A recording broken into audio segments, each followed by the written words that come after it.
All right, so welcome to the podcast. Ooh, thank you for having me. Starting off, what do you actually do? Oh, that is always the question I get from my family. So I am a PhD candidate at the Space Science and Technology Center at Curtin University. I am a researcher on the team looking at the data we collect with the Desert Fireball Network. I specifically look at the impact data we collect and see where that asteroidal debris comes from in the solar system.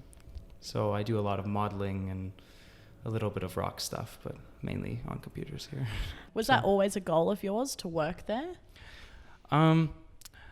Yeah, I mean, growing up in the US, NASA's always that's what you grow up on, like videos of people landing on the moon. So obviously that is always in the back of my head, but not necessarily NASA all the time. I always wanted to do kind of space related things from high school onward at least. But yeah, I don't know. Did you want to be an astronaut when you were a kid? I want to be an astronaut right now. How do you get to be an astronaut? Is that something you could actually legitimately aim to do? So someone with my background, I think I hit the qualification standard for the first time this year. I just didn't have enough time to submit the paperwork. So I didn't apply, but next time I will.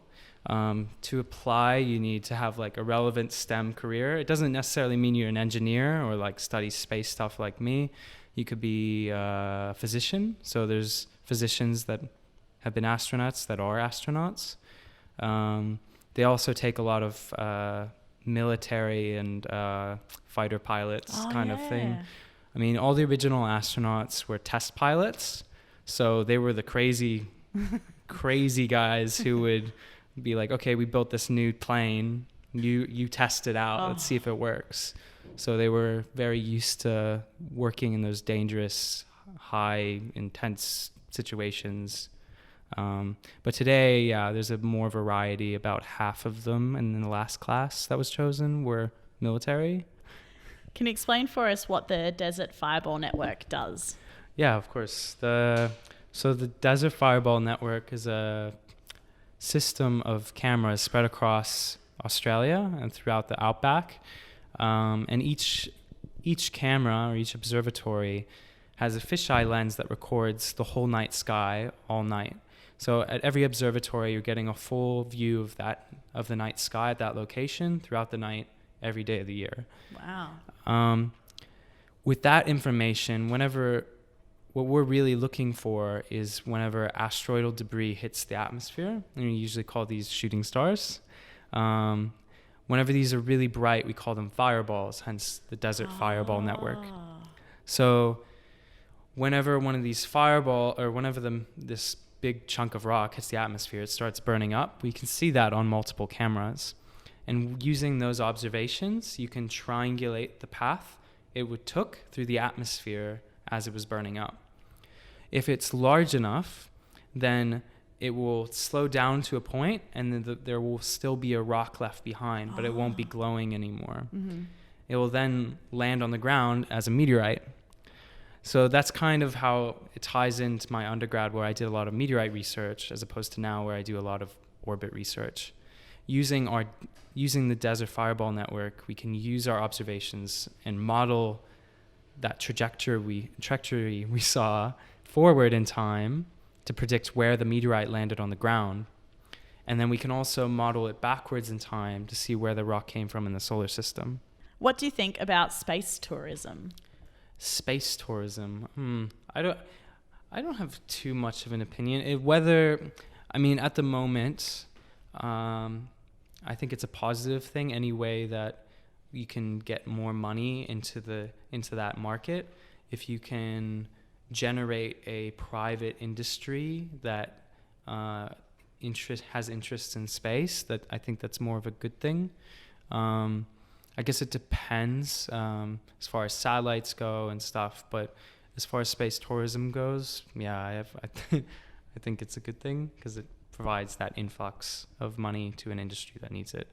That's true. If you couldn't get into being an astronaut for a space mission, but you were super rich, would you pay to go on like a space tourism trip? Yes. Yeah, cool.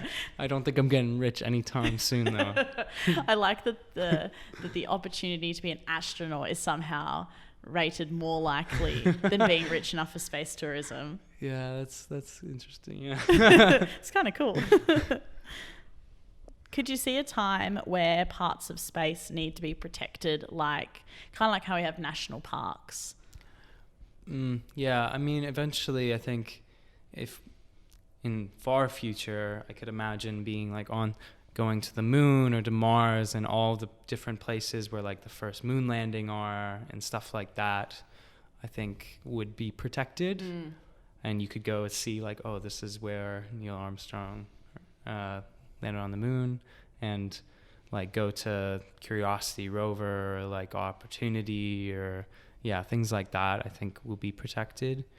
Yeah, I don't know. That's such a good point. Maybe there'll be tourist spots one day, like photo opportunities. Yeah, you could take a picture with the arm on Curiosity. Yeah. Or something. Oh, that's wild. And finishing up, I don't doubt you have so many of these, but I was wondering what's your favorite fun fact that you've learnt about space? Ooh, my favorite fun fact. I guess not really a fact. Like now going back to my first paper, I really like the topic. If any of the people I work with hear this, they're gonna really give me crap about it, but that's fine. The first paper I wrote was on mini moons. Oh, like little moons. Little moons. I really, yeah. How little are mini moons? Okay, well, smaller than the moon, I guess. Still. But a mini moon is all it is. I guess I wasn't aware of them, so I guess it's a fun fact. Yeah. But every so often, when an object gets close to the Earth and it's going really slowly, it gets temporarily captured by the Earth and the Moon. Oh. So it orbits the Earth and the Moon, and then usually escapes after a year or maybe longer. Wow. It depends, but they're temporarily captured. And on average, a model a few years ago predicted at any given time you'll have one object a meter across that's orbiting the Earth. So it's a little mini moon. A mini moon.